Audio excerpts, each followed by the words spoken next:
Dicen que el día de tu boda es el día más feliz de tu vida. Lo que no te dicen es que también puede ser el día en que tu mundo entero se reduce a cenizas mientras tú observas, vestida de seda blanca, cómo todo en lo que creías se desmorona. Me llamo Isabel, y esta es la historia de cómo descubrí que las dos personas en las que más confiaba en el mundo me habían estado mintiendo a la cara durante meses. Pero, más que eso, esta es la historia de lo que hice al respecto. Algo tan inesperado, tan devastador, que puso de rodillas a una sala llena de gente. Algunos lo llaman venganza, yo lo llamo justicia. Me llamo Isabel y hace 3 meses pensaba que lo tenía todo resuelto. Tenía 26 años y trabajaba como maestra de infantil en nuestro pequeño pueblo de Villaluz. Cada mañana me despertaba en el acogedor piso que compartía con mi prometido, Mateo, y sentía una cálida burbuja de satisfacción en mi pecho. Llevábamos 4 años juntos, 1 prometidos, y nuestra boda estaba fijada para el 15 de junio. Un día de verano perfecto para una boda de verano perfecta. Mateo trabajaba en la empresa de construcción de su padre. Era alto, de hombros anchos, con el pelo castaño claro y ojos verdes que se arrugaban cuando sonreía. Todo el mundo decía que hacíamos una pareja perfecta. La pareja de oro. «¡Qué suerte tienes, Isabel!», me decían las madres de mis alumnos a la hora de la salida. «Mateo es todo un partidazo. Y ese anillo». Señalaban el modesto pero precioso diamante en mi dedo, aquel para el que Mateo había ahorrado durante 8 meses. Yo les creía. Creía en nosotros. Mi dama de honor era Elena, mi mejor amiga desde que teníamos 7 años. Tenía una larga melena negra que siempre parecía perfecta, incluso cuando afirmaba que acababa de levantarse de la cama. Su risa podía llenar una habitación y los hombres giraban la cabeza cuando pasaba. Pero era mi persona, la que me sujetaba el pelo cuando estaba enferma, la que se quedaba despierta toda la noche ayudándome a estudiar para las oposiciones de magisterio, la que lloró más que yo cuando mi abuela falleció hace 2 años. Cuando Mateo me pidió matrimonio fue la primera persona a la que llamé. «Dios mío, Isabel», había gritado por teléfono. «Estoy tan feliz por ti. Va a ser la boda más bonita del mundo». Se lanzó a la planificación de la boda con el entusiasmo de alguien que planea su propia celebración. Me ayudó a elegir el lugar, la antigua finca Las Rosaledas, con sus extensos jardines y su encanto señorial. Pasó horas conmigo probando tartas, eligiendo flores, escribiendo las direcciones en las invitaciones con su caligrafía perfecta porque la mía parecía la de una niña. «Te mereces esta felicidad», me dijo, apretándome la mano mientras nos sentábamos rodeadas de revistas de bodas y muestras de tela. «Eres la persona más buena que conozco, Isabel. Mateo es muy afortunado de tenerte». Confiaba en ella por completo, confiaba en los dos. Las semanas previas a la boda pasaron en un torbellino de pruebas finales, detalles de última hora y una creciente emoción. Mi familia, mamá, papá y mi hermano pequeño, Lucas, estaban locos de alegría. Mamá lloraba cada vez que miraba mi vestido colgado en el armario. Papá no paraba de ensayar su discurso de padrino frente al espejo cuando pensaba que nadie le veía. Incluso la hermana de mi abuela, mi tía abuela Pilar, había venido desde las Canarias. A sus 82 años, era más lista que el hambre y había estado casada con mi tío abuelo durante 60 años antes de que él falleciera. Tenía una forma de mirarte que te hacía sentir como si pudiera ver directamente en tu alma. «El matrimonio no va sobre el día de la boda, cariño», me dijo la noche anterior, sus manos curtidas sosteniendo las mías. «Va sobre cada día que viene después. Va sobre elegirse mutuamente cuando las cosas se ponen difíciles, cuando las mariposas se desvanecen, cuando la vida real se impone. Asegúrate de casarte con alguien que te elija a ti también». Asentí pensando que sabía exactamente a qué se refería. Mateo y yo habíamos superado tormentas antes.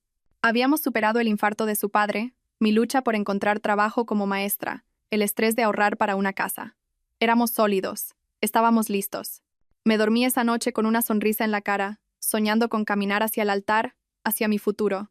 El 15 de junio amaneció brillante y despejado, con la brisa justa para que el calor del verano no fuera agobiante. Me desperté en mi dormitorio de la infancia, donde había pasado la noche según la tradición. La luz del sol entraba a raudales por las cortinas de encaje que mamá había colgado cuando yo tenía 12 años. Y por un momento me sentí como una niña de nuevo, segura, amada y llena de sueños. Entonces lo recordé. Hoy era el día de mi boda. La casa ya bullía de actividad. Oía a mamá en la cocina, probablemente cocinando por estrés comida suficiente para un regimiento. Papá estaba al teléfono con alguien, su voz con ese tono particular que usaba cuando intentaba resolver un problema. Lucas estaba en la ducha, cantando desafinado como siempre. Me estiré, sintiéndome sorprendentemente tranquila.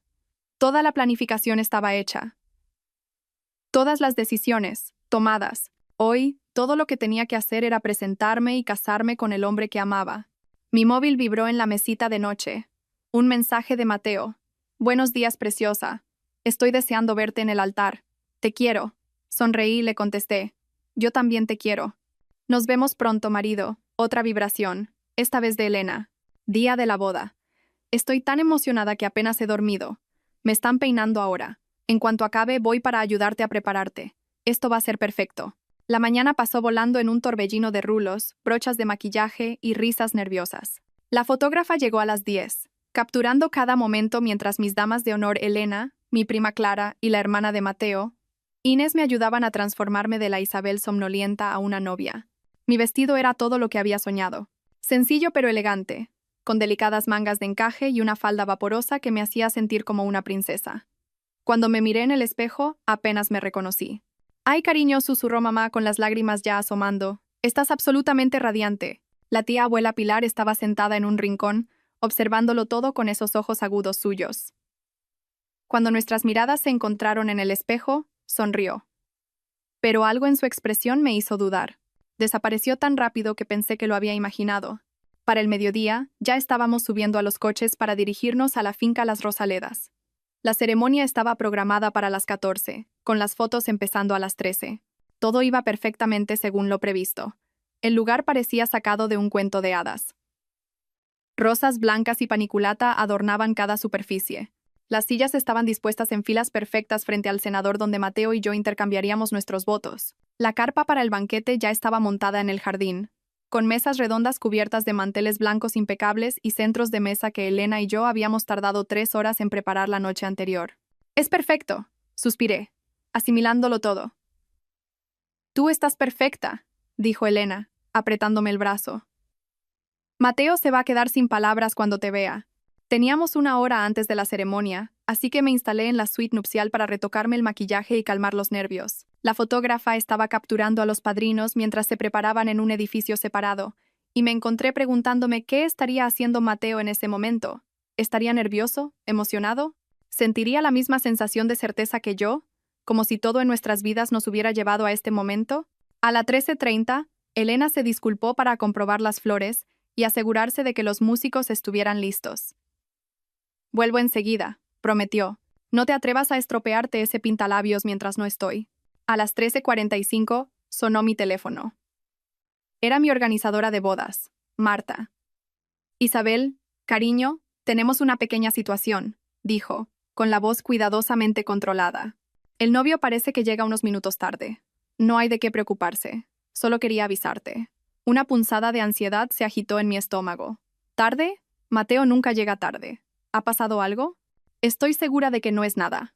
Quizás el tráfico o nervios de última hora. Los hombres a veces necesitan unos minutos extra para serenarse. Simplemente retrasaremos el inicio 15 minutos. Colgué, intentando quitarme la preocupación de encima. Mateo probablemente solo estaba nervioso. Era normal. Las bodas nunca empezaban exactamente a tiempo. A las 14, Marta volvió a llamar. «Isabel, vamos a tener que retrasarlo un poco más. El novio todavía no ha llegado, y no conseguimos localizarlo en su móvil. Ahora la punzada se había convertido en un nudo en toda regla. ¿Cómo que no podéis localizarlo? ¿Dónde está su padrino? ¿Dónde está su padre? Están aquí y están intentando encontrarlo. Estoy segura de que hay una explicación perfectamente razonable. Intenté llamar a Mateo yo misma, directo al buzón de voz. Intenté enviarle un mensaje. Sin respuesta. ¿Dónde está Elena?», le pregunté a Clara, que me rodeaba cerca, con cara de preocupación.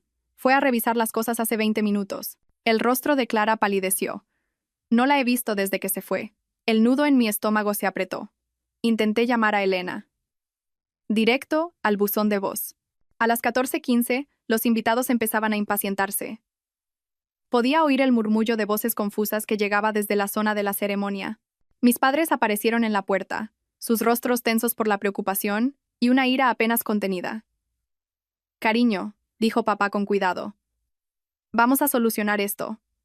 Tiene que haber una explicación», pero yo ya me estaba moviendo, mi mente corriendo a toda velocidad. Mateo y Elena, ambos desaparecidos, ambos sin contestar a sus teléfonos. En el día de mi boda. El hotel, dije de repente. Mateo cogió una habitación en el hotel anoche. Por la tradición, ya sabes, de no ver a la novia antes de la boda. Mamá me agarró del brazo.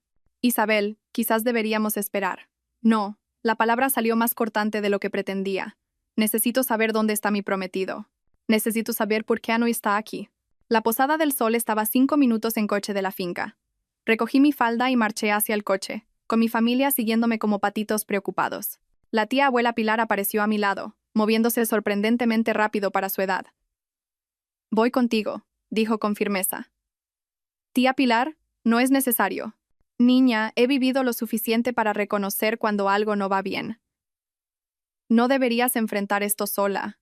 El trayecto pareció durar horas, aunque no pudo haber sido más de unos minutos. Mis manos temblaban mientras me alisaba el vestido, intentando prepararme para lo que fuera que estuviera a punto de encontrar. Quizás Mateo estaba enfermo. Quizás había habido una emergencia. Quizás su móvil se había quedado sin batería y había perdido la noción del tiempo. Quizás. Pero en el fondo, en un lugar que no quería reconocer, ya lo sabía. La Posada del Sol era un encantador hotel rural que llevaba más de un siglo en el pueblo. Mateo había reservado la suite nupcial para la noche antes de la boda, bromeando con que quería acostumbrarse al lujo antes de nuestra luna de miel en las Maldivas. Pensé que era dulce, incluso romántico. Ahora, mientras estaba de pie en el vestíbulo con mi vestido de novia, y la anciana recepcionista me miraba con una mezcla de confusión y lástima, se sentía como una broma cruel. Habitación 237, dijo en voz baja, entregándome la copia de la llave que había pedido. El ascensor está a la vuelta de la esquina. Mi familia se agrupó a mi alrededor mientras subíamos al segundo piso. Lucas no paraba de mirar su móvil, probablemente esperando algún mensaje milagroso que lo explicara todo. Mamá lloraba en silencio, y la mandíbula de papá estaba apretada de esa manera que significaba que estaba furioso, pero intentando contenerse por mí. La tía abuela Pilar estaba a mi lado, su pequeña mano descansando en mi brazo. No dijo nada, pero su presencia era extrañamente reconfortante. El pasillo se extendía ante nosotros, alfombrado en un profundo burdeos con apliques de latón que proyectaban una luz cálida en las paredes. La habitación 237 estaba al final, la suite nupcial con su pesada puerta de madera y su placa de latón.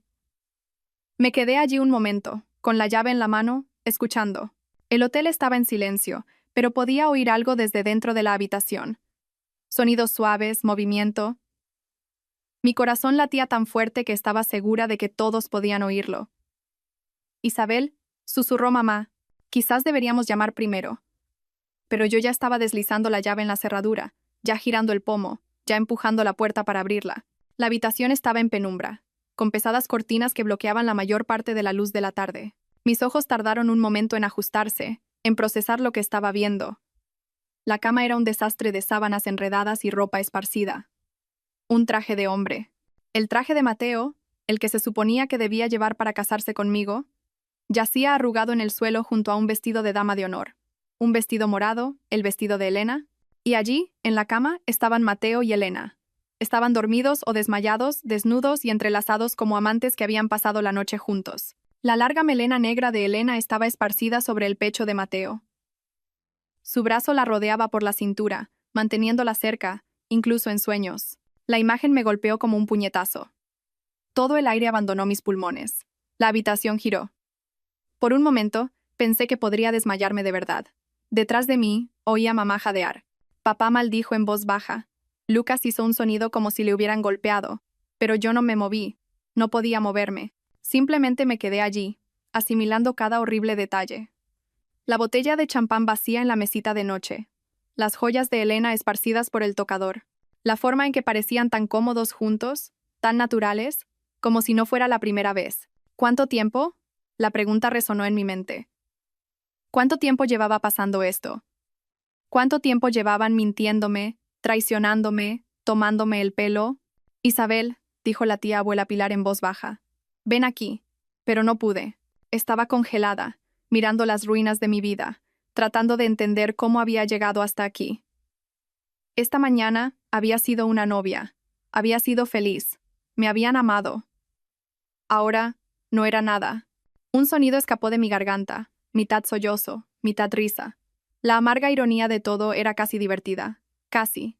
Mateo se movió en la cama. probablemente sintiendo la luz de la puerta abierta.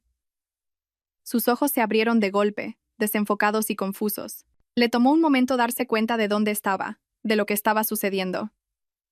Cuando me vio allí de pie con mi vestido de novia, su rostro se puso blanco. Isabel respiró, tratando de incorporarse y despertando accidentalmente a Elena en el proceso.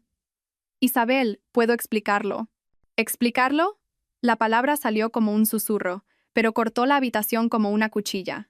¿Explicar qué? ¿Exactamente? ¿Explicar por qué estás en la cama con mi mejor amiga el día de nuestra boda? ¿Explicar por qué 100 personas están sentadas en una ceremonia esperando a un novio que está demasiado ocupado acostándose con mi dama de honor como para presentarse? Elena ya estaba despierta, sus ojos abiertos de par en par por el horror al darse cuenta de lo que estaba sucediendo. Se agarró a la sábana, tratando de cubrirse, pero era demasiado tarde. Todos lo habíamos visto todo. Isabel, por favor, comenzó con la voz temblorosa. No es lo que parece. ¿No es lo que parece? Me reí, y el sonido fue agudo y roto. Parece que mi prometido y mi mejor amiga acaban de traicionarme. Parece que las dos personas en las que más confiaba en el mundo me han estado mintiendo a la cara. Así que por favor, Elena, dime qué es en realidad. Ninguno de los dos tuvo una respuesta para eso. Me di la vuelta lentamente, mirando a mi familia. Mamá lloraba abiertamente ahora. Papá parecía que quería cometer un asesinato. Lucas miraba a Mateo con puro asco. Y la tía abuela Pilar me observaba con esos ojos agudos, esperando a ver qué haría a continuación. Llamadlos, dije en voz baja. ¿Qué? Preguntó mamá. Llamadlos. Llamad a los padres de Mateo, a su hermana, a su padrino.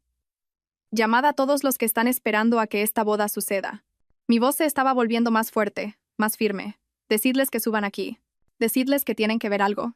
Isabel, dijo Mateo, encontrando finalmente su voz. Buscaba su ropa a toda prisa, con el pánico escrito en su rostro. Por favor, hablemos de esto en privado. ¿En privado? Me volví hacia él, y sentí algo frío y duro asentarse en mi pecho. ¿Quieres hablar de esto en privado después de haberme humillado delante de todo nuestro pueblo? ¿Después de hacerme esperar vestida de novia a un novio que nunca iba a llegar? Saqué mi teléfono y empecé a hacer llamadas yo misma. Sra. García. Soy Isabel.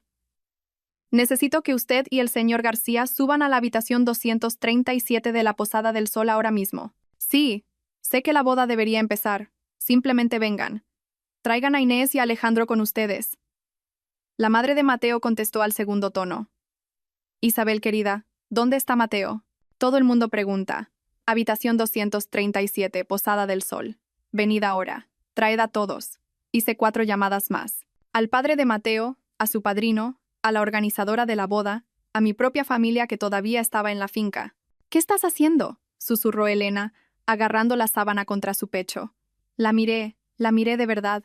Esta mujer que había sido mi hermana en todo menos en la sangre, que había guardado mis secretos, compartido mis sueños, me había ayudado a planificar la mismísima boda que ahora estaba destruyendo.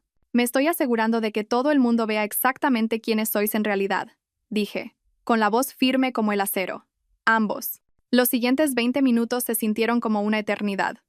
Mateo y Elena se vistieron a toda prisa, susurrándose frenéticamente, tratando de encontrar alguna explicación que hiciera que esto estuviera bien. Pero no había explicación. No había forma de que esto estuviera bien. Me senté en la silla junto a la ventana, todavía con mi vestido de novia, observándolos entrar en pánico.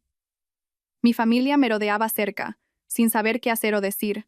La tía abuela Pilar había reclamado la otra silla, y observaba todo con la tranquila atención de alguien que ve desarrollarse una obra de teatro. Isabel, por favor, no paraba de decir Mateo. Déjame explicarte. Simplemente pasó. Elena vino a recoger algo, pero insistí en que tomáramos unas copas antes de la boda, hablando de los viejos tiempos, y las cosas se nos fueron de las manos. No significa nada. ¿No significa nada? Repetí. Te acostaste con mi dama de honor el día de nuestra boda. ¿Y no significa nada? Fue un error, añadió Elena, su voz pequeña y desesperada. Un terrible error. Ambos lo lamentamos mucho. Isabel, tienes que creerme.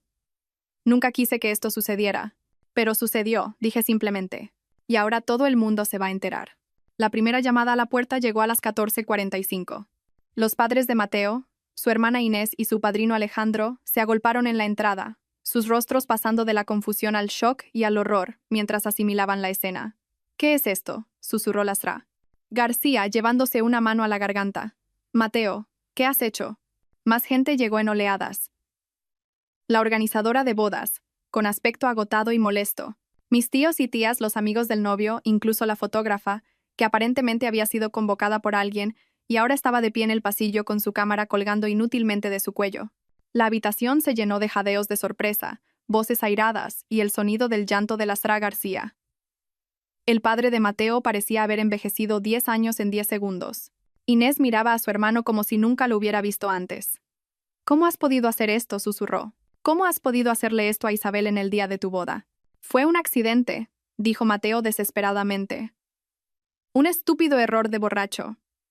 Isabel, por favor, podemos superarlo. Podemos posponer la boda. Ir a terapia. ¿Superarlo? Las palabras salieron más fuertes de lo que pretendía, cortando todas las demás voces en la habitación. Todos se callaron, volviéndose para mirarme. Me levanté lentamente, alisando mi vestido de novia. En ese momento, rodeada de toda esta gente, llevando el vestido con el que había soñado durante meses, sentí que algo cambiaba dentro de mí. El dolor seguía ahí, agudo y profundo, pero debajo había algo más fuerte, claridad. ¿Quieres superarlo?, repetí, mirando directamente a Mateo. ¿Quieres que te perdone por acostarte con mi mejor amiga? ¿Quieres que finja que esto nunca pasó y me case contigo de todos modos? Sí, dijo rápidamente. Sí, exactamente. Isabel, te quiero. Esto no cambia eso. Elena no significa nada para mí. Fue solo. Para. Levanté una mano y él se cayó. Simplemente deja de hablar. Me volví para dirigirme a la sala, mirando cada rostro a su vez. La familia de Mateo, que me había acogido como a una hija. Mi propia familia, que me miraba con una mezcla de orgullo y desolación. Los amigos y miembros del cortejo nupcial que habían renunciado a su sábado para celebrar lo que pensaban que iba a ser el día más feliz de mi vida. Quiero que todos entendáis algo, dije, mi voz resonando claramente en la habitación. Esto no va solo de lo que ha pasado esta tarde. Va de quiénes son estas personas en realidad. Caminé hacia el tocador donde el bolso de Elena estaba abierto. Dentro, pude ver su teléfono y algo más que me heló la sangre. Una tarjeta de hotel, no para esta habitación, para una habitación diferente. Elena, dije, levantando la tarjeta. ¿Qué es esto? Su rostro se puso blanco. No sé a qué te refieres. Miré el número de la tarjeta y luego el logo del hotel. Esto es para el Hotel Rivera. El que está al otro lado de la ciudad, habitación 412. Me volví hacia Mateo. ¿No es ahí donde te alojaste el mes pasado cuando dijiste que ibas a visitar a tu amigo de la universidad en la ciudad? El silencio en la habitación era ensordecedor. ¿Y esta? Continué, sacando otra tarjeta de más adentro de su bolso. El Gran Hotel Central, habitación 203, de hace 3 semanas, cuando dijiste que tenías esa conferencia de trabajo, Mateo. Elena lloraba ahora, pero yo no había terminado. ¿Cuánto tiempo?, pregunté, mi voz mortalmente silenciosa. ¿Cuánto tiempo lleváis haciendo esto a mis espaldas? Ninguno de los dos respondió, pero no era necesario. La verdad estaba escrita en sus rostros. Meses, dije, respondiendo a mi propia pregunta. Quizás más. Mientras yo planeaba nuestra boda, mientras elegía flores y probaba tartas y escribía invitaciones, mientras me quedaba despierta por la noche, emocionada por nuestro futuro juntos, me volví para encarar a la sala de nuevo, y vi mi propio dolor reflejado en los rostros que me rodeaban. Esta gente me quería. Habían venido aquí para celebrar conmigo, y en su lugar estaban presenciando mi humillación, pero ya no estaba humillada, estaba enfadada. ¿Queréis saber cuál es la verdadera tragedia?, continué, mi voz cada vez más fuerte. No es que mi prometido me haya engañado. Ni siquiera es que mi mejor amiga me haya traicionado. Es que ambos son tan cobardes que ni siquiera pudieron ser honestos al respecto. Caminé hacia Mateo mirándole a la cara.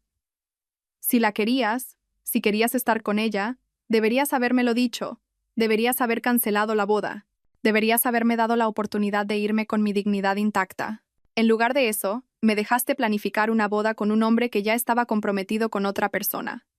Me dejaste mirarme en un espejo esta mañana pensando que era la mujer más afortunada del mundo.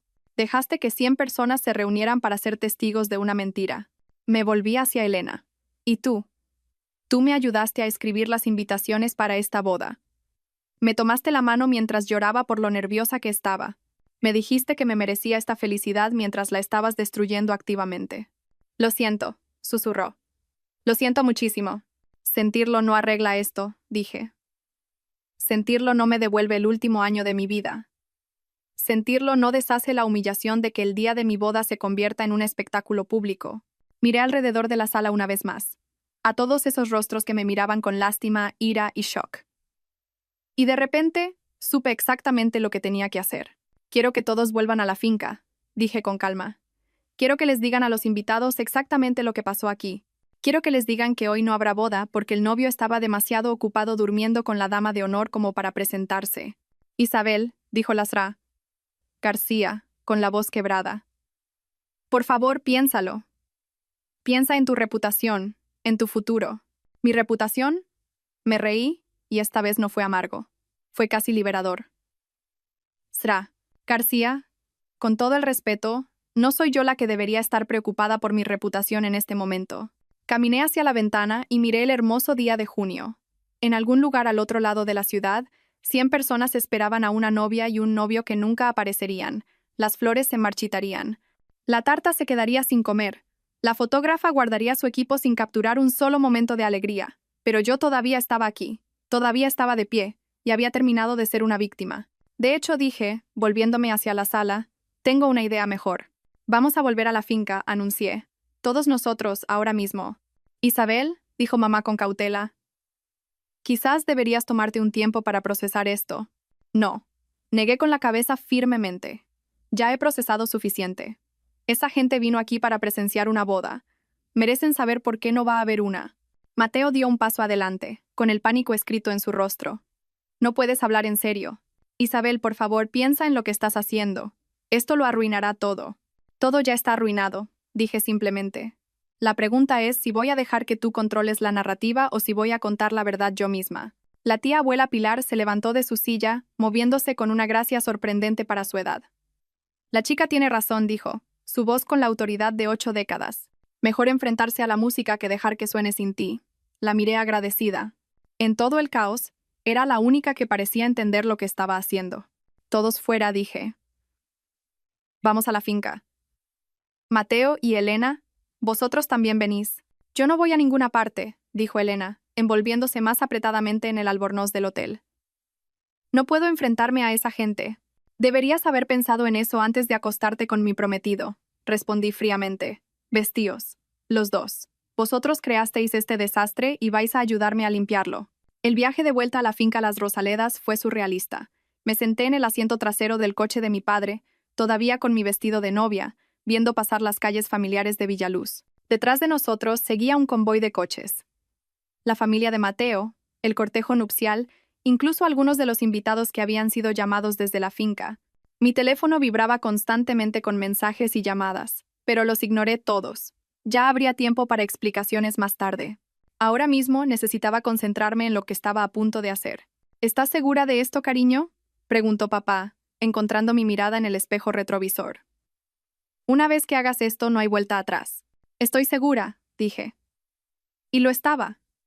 Por primera vez en horas, quizás por primera vez en meses, estaba completamente segura de algo. La finca tenía exactamente el mismo aspecto que cuando la dejamos. Hermosa, perfecta, lista para una celebración que nunca llegaría. Los invitados deambulaban por los jardines, algunos mirando sus teléfonos, otros hablando en pequeños grupos. Podía ver la confusión en sus rostros, la creciente preocupación a medida que pasaba más y más tiempo sin señal de los novios. Marta, la organizadora de bodas, corrió hacia nosotros en cuanto vio llegar nuestros coches. Isabel, gracias a Dios. ¿Qué está pasando? ¿Dónde habéis estado? Reúne a todos, le dije. A todos. Invitados, proveedores, personal. Los quiero a todos en la zona de la ceremonia en 5 minutos. Pero la boda. No va a haber boda, dije simplemente. Pero sí va a haber un anuncio. La noticia se extendió rápidamente entre la multitud. En cuestión de minutos, casi 200 personas se habían reunido en el espacio de la ceremonia, llenando las sillas blancas que habían sido dispuestas con tanto cuidado para una celebración.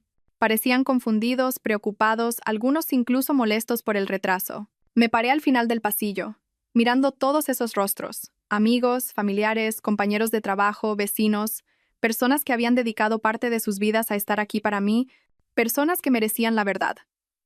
Mateo y Elena habían llegado y estaban de pie a un lado, ambos con cara de querer que se los tragara la tierra. Los padres de Mateo estaban con ellos, Lasra García todavía llorando suavemente. La tía abuela Pilar apareció a mi lado. ¿Estás lista para esto, niña? Asentí. Creo que sí. Bien. Recuerda, la verdad tiene un poder propio. No dejes que nadie te lo quite. Caminé lentamente por el pasillo, mi vestido de novia susurrando con cada paso. El mismo pasillo por el que se suponía que debía caminar como novia hacia el hombre que amaba.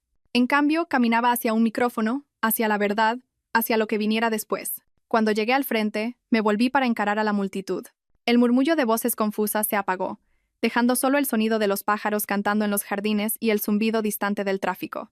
Gracias a todos por estar aquí, comencé, mi voz resonando claramente en el espacio.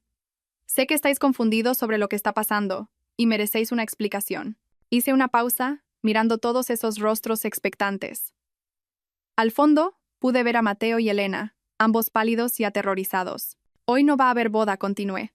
No por dudas de última hora, no por una emergencia, sino porque esta mañana descubrí que mi prometido y mi dama de honor han estado teniendo una aventura. La reacción fue inmediata y explosiva. Jadeos, exclamaciones de sorpresa, el sonido de la gente volviéndose para mirarse con incredulidad. Alguien al fondo dijo: «Dios mío», lo suficientemente alto como para que todos lo oyeran. Esperé a que el ruido se calmara antes de continuar. Los encontré juntos en la habitación de hotel de Mateo hace aproximadamente una hora. Por lo que descubrí, esto ha estado sucediendo durante meses, mientras yo planeaba lo que pensaba que iba a ser el día más feliz de mi vida. Más jadeos, más murmullos de asombro. Podía ver a la gente volverse para mirar fijamente a Mateo y Elena, quienes parecían desear desaparecer. Quiero que todos sepáis que no os cuento esto para buscar compasión ni para avergonzar a nadie, dije, aunque esa última parte no era del todo cierta. Os lo cuento porque merecéis saber por qué no estáis presenciando una boda hoy. Habéis dedicado vuestro tiempo a estar aquí y merecéis la verdad. Respiré hondo sintiendo el peso de lo que estaba a punto de decir. Pero también quiero que sepáis otra cosa. Este no es el final de mi historia. Es solo el final de un capítulo. Un capítulo que francamente me alegro de cerrar. Me volví para mirar directamente a Mateo y Elena. Veréis, hoy me he dado cuenta de algo. Me he dado cuenta de que no quiero casarme con alguien que podría mentirme a la cara durante meses. No quiero construir una vida con alguien que podría traicionarme con mi mejor amiga y luego presentarse a nuestra boda como si nada. No quiero estar atada a alguien que tiene tan poco respeto por mí que me humillaría delante de todos los que me importan. Mi voz se fortalecía, más segura con cada palabra. Y Elena, continué, volviéndome hacia mi antigua mejor amiga. Me he dado cuenta de que no quiero a alguien en mi vida que pueda sonreírme mientras me apuñala por la espalda. Alguien que pueda ayudarme a planificar mi boda mientras la destruye activamente. Alguien que pueda mirarme a los ojos y mentir con tanta facilidad. La multitud estaba completamente en silencio ahora, pendiente de cada palabra. Así que, esto es lo que va a pasar, dije, mi voz sonando clara y fuerte. Estáis todos invitados a quedaros para el banquete. La comida está pagada. La banda está aquí, y, sinceramente, me vendría bien una fiesta ahora mismo. Vamos a celebrar el hecho de que he esquivado la bala más grande de mi vida. Algunas personas se rieron con eso, y sentí una oleada de algo que podría haber sido alegría. Pero, Mateo y Elena, vosotros no estáis invitados. De hecho, no quiero volver a veros nunca más. Me habéis mostrado exactamente quiénes sois, y os creo. Me volví de nuevo a la multitud. Quiero agradeceros a todos por estar aquí hoy. No por la boda que no sucedió, sino por ser testigos del momento en que me elegí a mí misma por encima de personas que no me merecían. Por ser testigos del momento en que decidí que mi felicidad no depende de la aprobación o el amor de nadie más.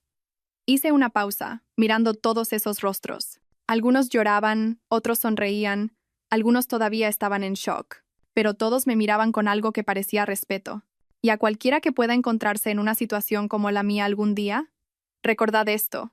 Merecéis algo mejor que alguien que os haga cuestionar vuestro valor. Merecéis algo mejor que alguien que os mienta. Merecéis algo mejor que alguien que prefiera heriros a ser honesto con vosotros. Di un paso atrás del micrófono y luego otro hacia adelante. Ah, y una cosa más dije, mirando directamente a Mateo. El anillo. Me quité el anillo de compromiso del dedo. El anillo para el que había ahorrado durante 8 meses. El anillo que había admirado todos los días durante un año. Lo sostuve en alto para que todos pudieran verlo. Esto te pertenece, dije, pero no te lo voy a devolver. Me di la vuelta y lancé el anillo con todas mis fuerzas hacia el estanque al borde de la propiedad. Trazó un arco en el aire, capturando la luz del sol por un instante antes de desaparecer en el agua con un pequeño chapoteo. La multitud estalló. Algunos vitorearon, otros jadearon, algunos incluso aplaudieron. Oí a alguien al fondo gritar: Así se hace, Isabel, y a pesar de todo, sonreí. Mateo dio un paso adelante, su rostro rojo de ira y vergüenza. Isabel, no puedes, simplemente. Puedo, dije simplemente. Y lo he hecho. Miró a su alrededor, a todos los rostros que lo miraban fijamente, a la mezcla de asco y decepción en los ojos de la gente. Su propia familia lo miraba como si no lo reconocieran. Esto es una locura, dijo desesperadamente. Está siendo completamente irracional. Podemos arreglarlo. No, dije con firmeza, no podemos. ¿Y sabes qué? No quiero. Me volví hacia Elena, que ahora lloraba abiertamente. Espero que valiera la pena, dije en voz baja, lo suficientemente alto para que ella lo oyera. Espero que lo que sea que pensabas que estabas consiguiendo valiera la pena perder a la persona que más te quería en este mundo. El rostro de Elena se derrumbó por completo. Isabel, por favor, no lo entiendes. Nunca quise que esto pasara. Te quiero como a una hermana. Las hermanas no se hacen esto, la interrumpí. Las hermanas no te sonríen a la cara mientras destruyen tu vida a tus espaldas. Tomaste tu decisión, Elena. Ahora vive con ella. Me volví de nuevo a la multitud, sintiéndome más ligera de lo que me había sentido en horas. Quizás más ligera de lo que me había sentido en meses. Y ahora dije, mi voz con una nota de genuina felicidad por primera vez en todo el día. ¿Quién quiere fiesta? Lo que sucedió después fue algo que nunca podría haber predicho. La multitud no se dispersó. No se fueron torpemente, avergonzados por el espectáculo que habían presenciado. En cambio, se unieron a mi alrededor de una manera que me dejó sin aliento. Mi prima Clara fue la primera en moverse. Subió al frente, cogió el micrófono y anunció: «Habéis oído a la novia. Esta es oficialmente la mejor fiesta de bala esquivada en la historia de Villaluz». La banda, que había estado de pie torpemente a un lado durante mi discurso, de repente se lanzó a tocar Sobreviviré. La ironía no pasó desapercibida para nadie, y la multitud comenzó a reír y a vitorear. Mateo y Elena intentaron irse en silencio, pero tuvieron que atravesar la multitud para llegar al aparcamiento. El silencio que lo siguió fue ensordecedor. Nadie dijo una palabra, pero el juicio era claro en cada rostro que pasaban. Lastra. García se detuvo frente a mí antes de seguir a su hijo. Sus ojos estaban rojos de llorar y parecía haber envejecido 10 años en la última hora. Isabel, dijo en voz baja, lo siento muchísimo. Pensé que lo había educado mejor. Lo hizo, dije con amabilidad. Esto no es su culpa, Sra. García, es usted una mujer maravillosa y crió a Inés para ser increíble. A veces, la gente simplemente elige ser menos de lo que podría ser. Me abrazó, esta mujer que se suponía que iba a ser mi suegra, y susurró: «Vas a estar bien, cariño. Mejor que bien». Inés se quedó después de que sus padres se fueran.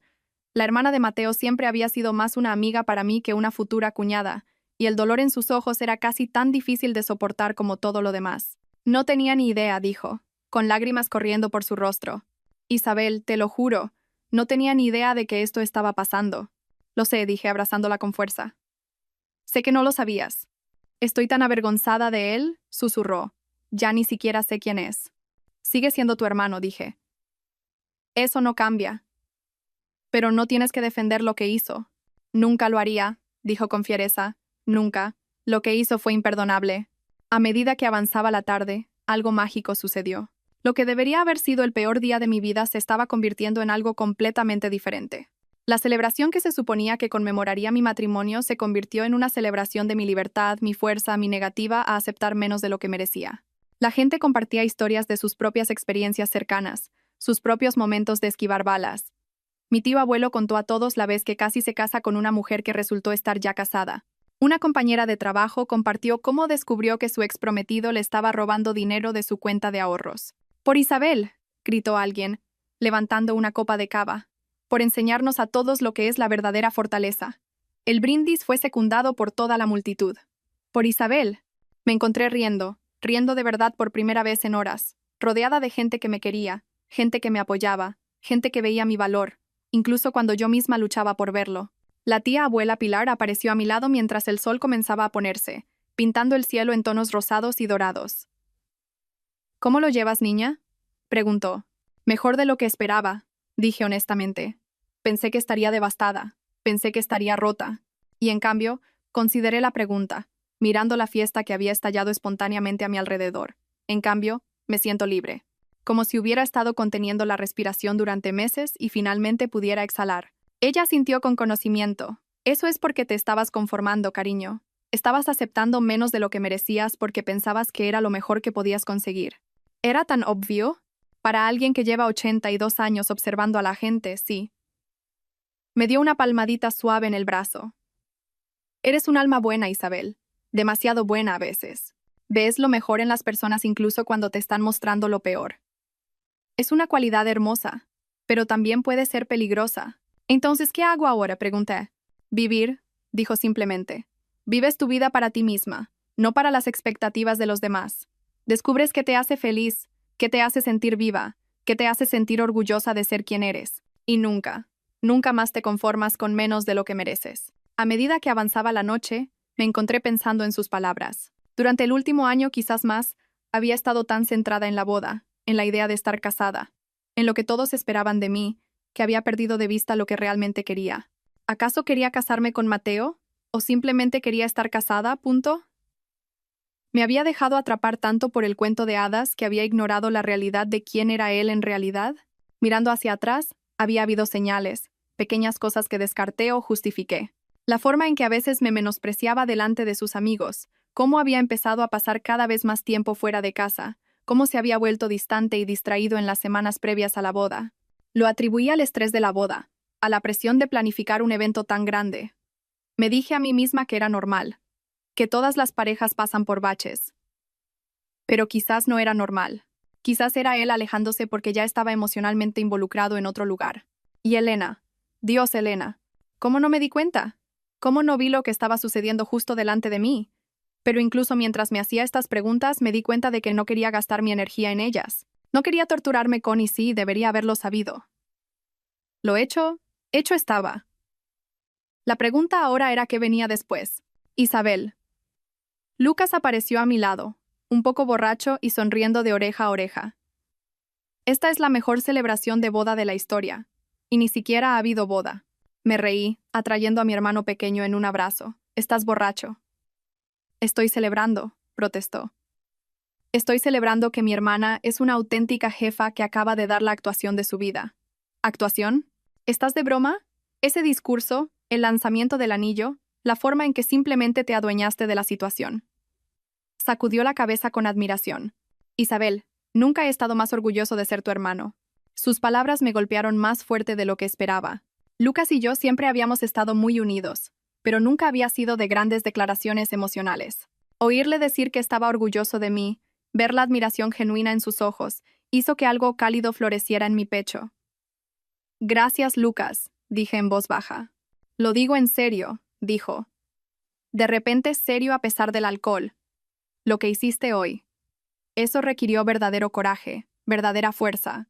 Y quiero que sepas que te cubro las espaldas, pase lo que pase. Todos lo hacemos. Miré a mi alrededor, a la fiesta que seguía en pleno apogeo.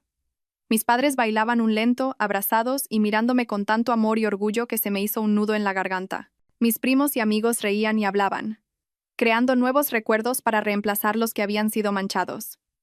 Incluso algunos de los amigos de Mateo se habían quedado, dejando claro de qué lado estaban.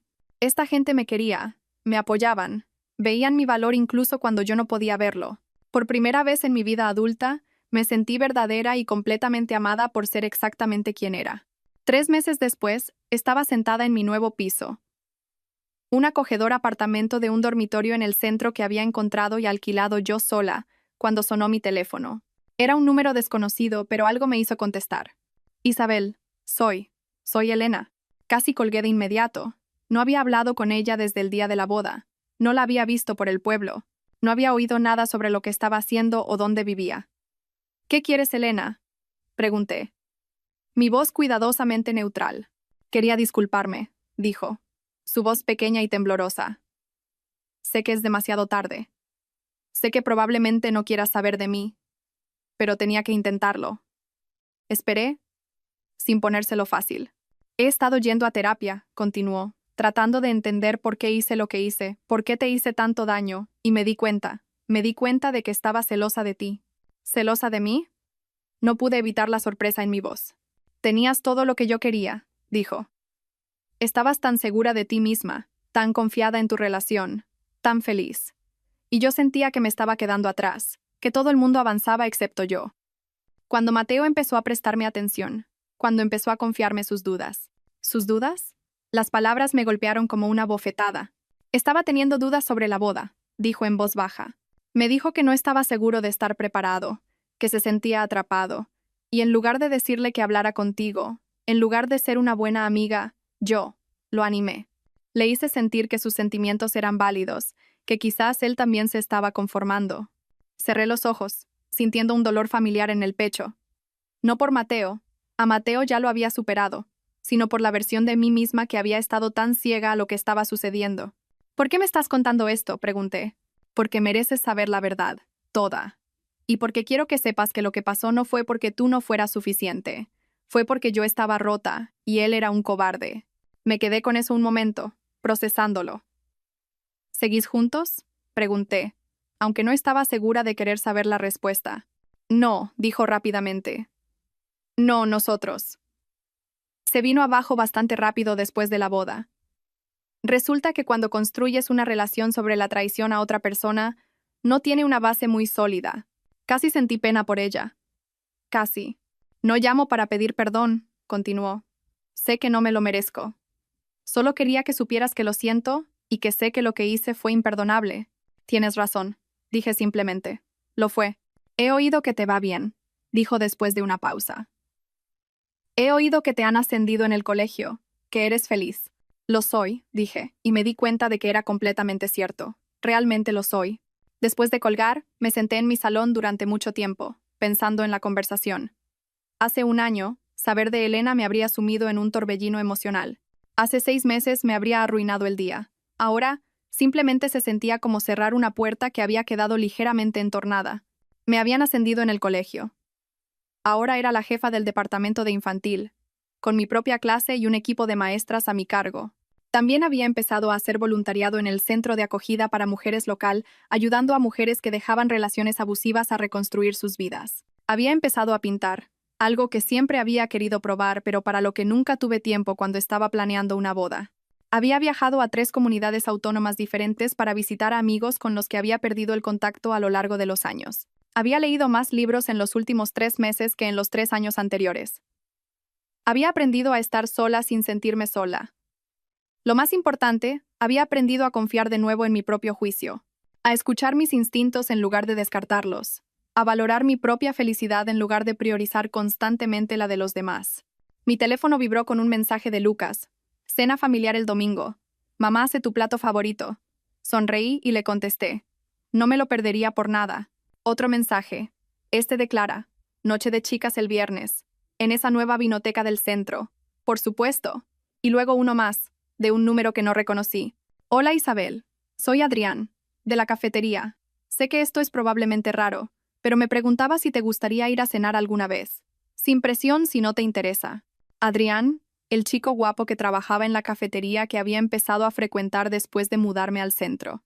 Llevábamos semanas hablando, solo conversaciones amistosas mientras me preparaba mi café con leche matutino. Era amable, divertido, y nunca me había hecho sentir que necesitaba ser otra cosa que no fuera exactamente quien era. Miré el mensaje durante un largo momento, sintiendo un aleteo de algo que podría haber sido emoción. Hace un año, habría dicho que no de inmediato. Habría pensado que era demasiado pronto, que no estaba lista, que necesitaba más tiempo para sanar. Pero estaba sanada. No porque hubiera olvidado lo que pasó, sino porque había aprendido de ello. Había aprendido lo que aceptaría y lo que no. Había aprendido a valorarme. Respondí. Me encantaría. ¿Cuándo pensabas? Su respuesta llegó rápidamente. ¿Qué tal el sábado? Hay un pequeño restaurante italiano que llevo tiempo queriendo probar. Perfecto. Es una cita. Al dejar el teléfono, me vi en el espejo al otro lado de la habitación. Parecía diferente a como era hace un año. Más feliz, más segura, más en paz. Parecía alguien que conocía su propio valor. Pensé en las palabras de la tía abuela Pilar de aquel día terrible y maravilloso. Ahora, a vivir. Vives tu vida para ti misma. Eso es exactamente lo que estaba haciendo. Estaba viviendo mi vida para mí misma, tomando decisiones basadas en lo que yo quería en lugar de en lo que se esperaba de mí. Estaba construyendo una vida que era enteramente mía, llena de personas que me valoraban y respetaban. Y estaba emocionada por el futuro. No por quién podría estar en él, sino por en quién me estaba convirtiendo. La chica que se había parado en la puerta de esa habitación de hotel con su vestido de novia, Viendo cómo su mundo se desmoronaba, se había ido. En su lugar, había una mujer que sabía que era suficiente por sí misma. Una mujer que nunca más se conformaría con menos de lo que merecía. Una mujer que había aprendido que a veces, lo peor que te pasa resulta ser lo mejor que podría haberte pasado. Sonreí a mi reflejo, levanté una copa imaginaria y susurré. Por Isabel. Por elegirse a sí misma.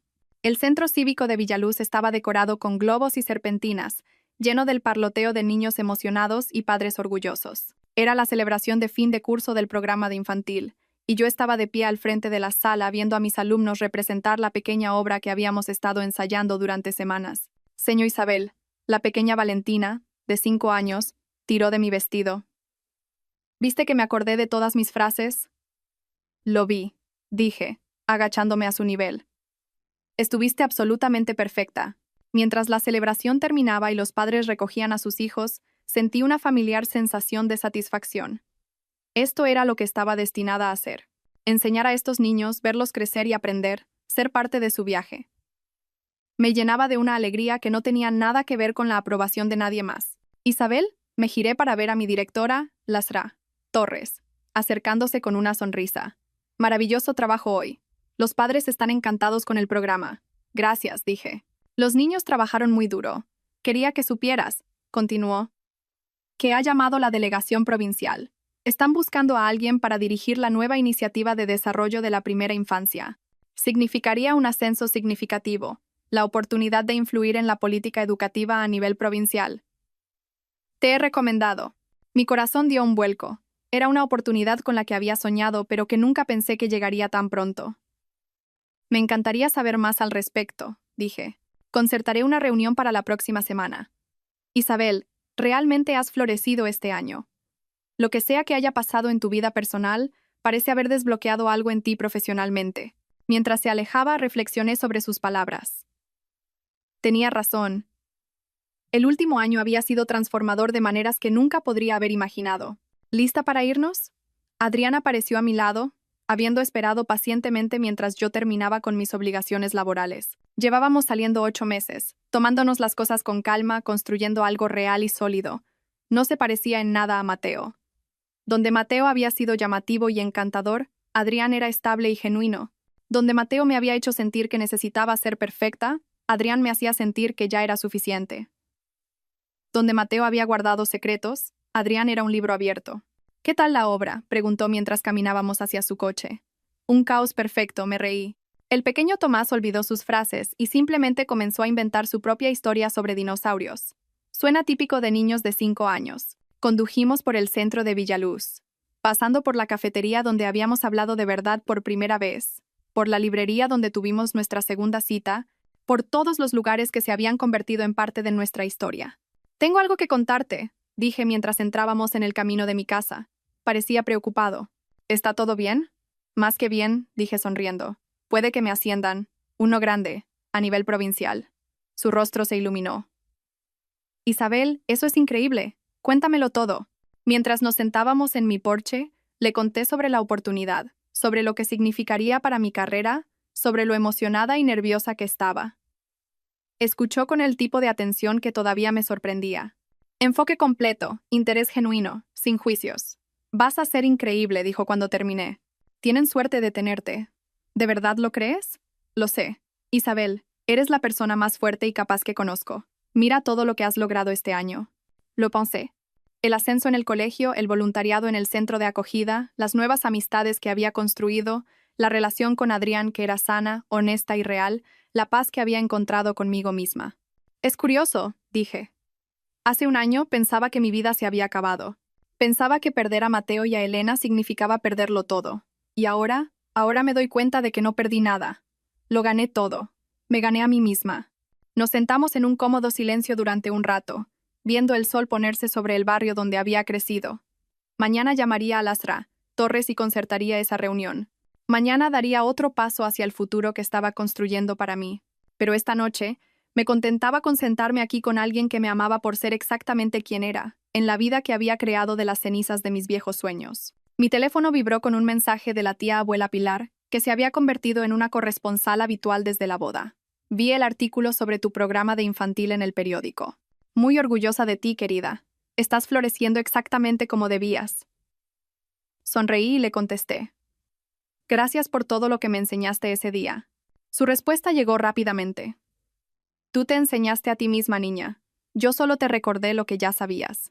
Mientras las estrellas comenzaban a aparecer en el cielo que se oscurecía, pensé en la chica del vestido de novia que se había parado en la puerta de esa habitación de hotel. Tenía tanto miedo de estar sola, tan convencida de que su valor estaba ligado a ser elegida por otra persona. Ahora sabía la verdad. Ahora sabía que la elección más importante no era ser elegida. Era elegirse a una misma. ¿En qué piensas?, preguntó Adrián en voz baja. En lo diferente que es todo ahora. En lo diferente que soy yo. ¿Diferente cómo?, consideré la pregunta. Solía pensar que la felicidad era algo que te sucedía, algo que tenías que esperar o ganar o encontrar en otra persona. Ahora sé que es algo que creas para ti misma. Me apretó la mano. Me encanta eso de ti. Tu fuerza, tu independencia, la forma en que conoces tu propio valor. Me llevó un tiempo aprenderlo, admití. Las mejores lecciones suelen hacerlo. Más tarde esa noche, después de que Adrián se fuera a casa y yo me estuviera preparando para ir a la cama, me vi en el espejo del baño. La mujer que me devolvía la mirada era segura, pacífica, genuinamente feliz. Se parecía poco a la novia ansiosa que se había despertado en la misma casa exactamente un año antes. Pensé en Mateo y Elena. Me pregunté brevemente cómo les iría, y luego me di cuenta de que realmente no me importaba. Eran parte de mi pasado ahora, un capítulo que había terminado. No tenían poder sobre mi presente o mi futuro. Pensé en las mujeres del centro de acogida donde hacía voluntariado, muchas de las cuales estaban comenzando sus propios viajes hacia la independencia y la autoestima. Pensé en mis alumnos, que aprendían cada día que eran capaces de más de lo que imaginaban. Pensé en todas las personas que todavía esperaban que alguien más validara su valor, que las hiciera sentir completas. Quería decirles lo que había aprendido, que ya estás completa, ya eres suficiente. No necesitas el permiso de nadie más para ser feliz, para tener éxito, para estar orgullosa de quién eres. La mejor venganza no es herir a las personas que te hirieron. La mejor venganza es construir una vida tan hermosa, tan plena, tan auténticamente tuya, que su traición se vuelve irrelevante. La mejor venganza es convertirte tan completamente en ti misma que no puedes imaginar querer ser otra persona. Al apagar las luces y meterme en la cama, no sentí nada más que gratitud. Gratitud por el dolor que me había obligado a crecer. Gratitud por la traición que me había liberado. Gratitud por la fuerza que descubrí en mi momento más oscuro. Y gratitud por la vida que estaba viviendo ahora. Una vida que era enteramente mía, construida bajo mis propios términos, llena de personas que veían mi valor y me lo reflejaban. Me dormí sonriendo, emocionada por el mañana, por la entrevista para el ascenso, por el futuro que estaba creando, una elección a la vez. La chica que había necesitado a alguien más para completarla se había ido. En su lugar, había una mujer que ya estaba completa, ya era suficiente, ya era exactamente quien estaba destinada a ser. Y esa mujer era imparable. 6 meses después, conseguí el ascenso.